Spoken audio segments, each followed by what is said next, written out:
Hey guys, hey, this is Misha coming in to show you how to make stripes in Canva.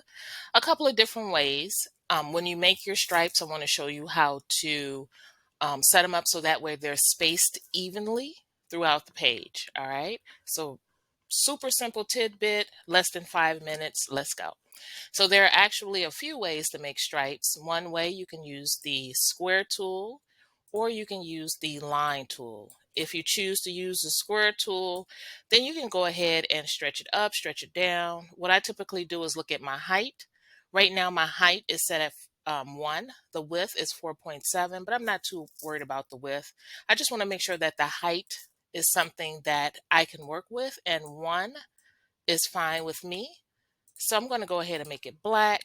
I'm going to duplicate this page first so I don't lose my line. Go ahead and delete this line out. I'm going to do that on the next page. So once I get my line set up, what I'll do is go ahead and just place it in the page. I'm not too concerned about placement, not at all, because I'm going to use the tidy up tool in Canva to get them to be evenly spaced between each one.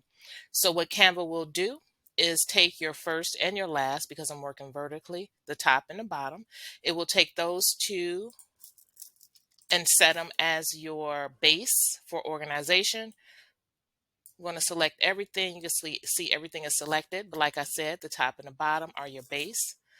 Head on over to position and select tidy up. Now they're spaced evenly throughout the page.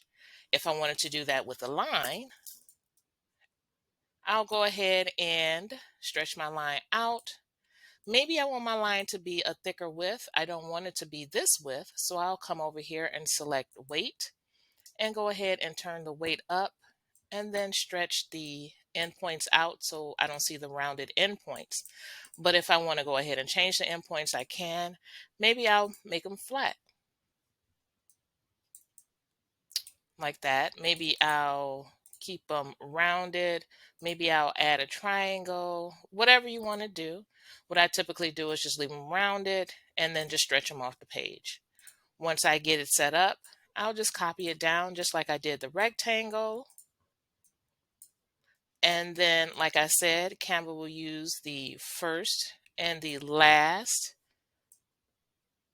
line as my base points. I'll go ahead and select everything.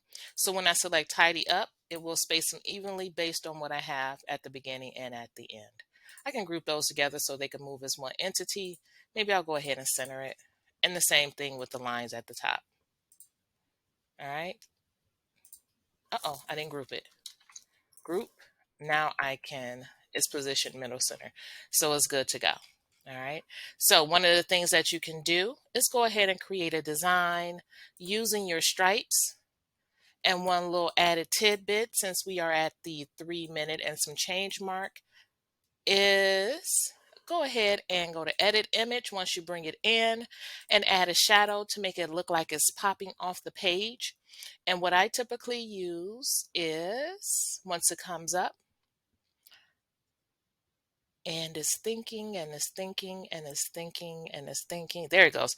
I'll use page lift. And when I use page lift, select apply, let the system process it. What I'll usually do is just force it to go through a little bit faster by adding a sheet.